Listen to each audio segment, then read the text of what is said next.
Hello guys, good afternoon.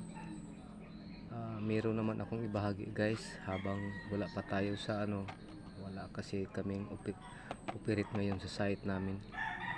So meron akong ibabahagi guys. So may nakita akong guys,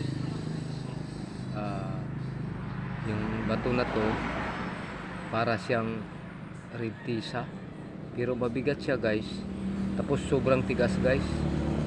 So kinunan ko ng sample, lumabas yung tunay na niya guys. Oh, yung kulay niya para siyang salamin guys. Yan guys, oh, para talaga siyang salamin. Oh, parang salamin guys. Iba naman siya sa mga guys, sa quartz. Meron akong quartz dito guys. Ito guys, ito ibang klase din to na quartz. Bali ang kulay niya is parang lavender, may medyo parang dark, parang dark lavender. Pero nung sinampulan ko, iba talaga siya kaysa sa dito na quartz. Yung quartz is hindi masyadong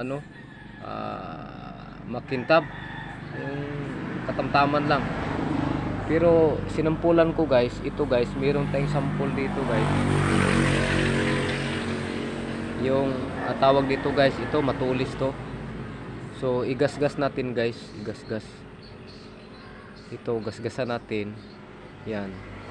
Kung tumatala ba talaga sa quartz. Kasi yung quartz matigas naman talaga yung quartz. Yan. Mahirap din siya i-gasgas guys, pero may siya guys, wala naman siyang matigas rin talaga yung quartz. Yan guys, oh. Hindi na siya, nagasgasan guys. Ito guys, may gasgas siya guys, oh. Natalaban siya guys, natalaban. Ito guys, oh, natalaban siya. Talab talaga guys. Ito guys, i-sample natin guys kung matalaban ba siya guys. Yan guys, oh, sobrang kinang guys, oh. Para talagang salamin guys. Ang ganda ng i-chop ko to sa yung tawag dito, yung sander na may diamonds na halo yung sander. Kasi pag ordinaryong sander to, parang sobrang tigas guys. Yung bato, yung talaga, yung may diamond na pangtabas. Kasi matigas siya guys. Iba siya sa guys. So yan guys, oh, natin guys.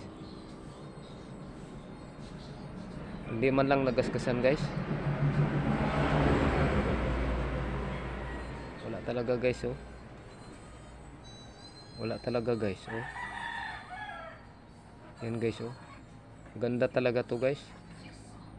Gawin kong parang diamond shape. Hindi kaya to ka guys, ka tawag dito, yung kasama sa mga uncut diamonds, pero wala naman sigurong diamond sa mga gemstone siguro ito. Gemstone siguro to. Kasi yung sa tingin ko para siyang guys, yung raw jasper na o sapphire. Kasi yung mga raw jasper ganito rin, may kulay siya, ni-research ko. May mga ganitong kulay. Kaso lang ito ay sobrang kintab. Parang hindi to isang raw jasper.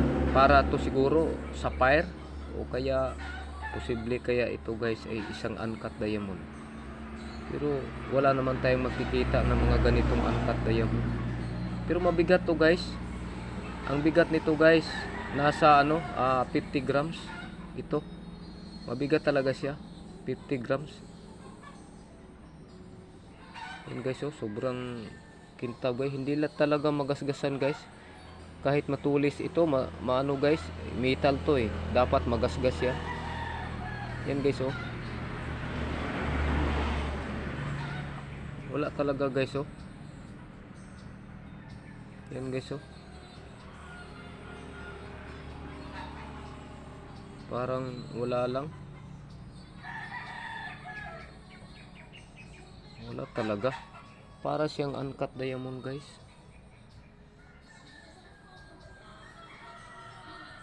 Yan guys oh.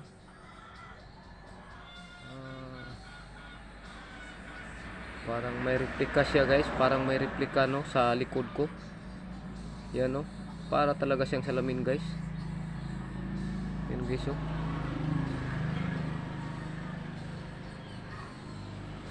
Ito yung klase niya guys oh. Parang ano rin. Iba siya sa mga bato. Para siyang may kulay ano. Yung parang light siya. Hindi siya dry guys. Hindi dry. Para siyang ano. Iba siyang klase. Matigas talaga siya guys. I-chop ko to. Gawin ko tong ano. Sa jewelry. Mukha kong shape ng diamond. Ang ganda to guys oh. Pag nalinisan talaga to guys, sobrang kinang to guys.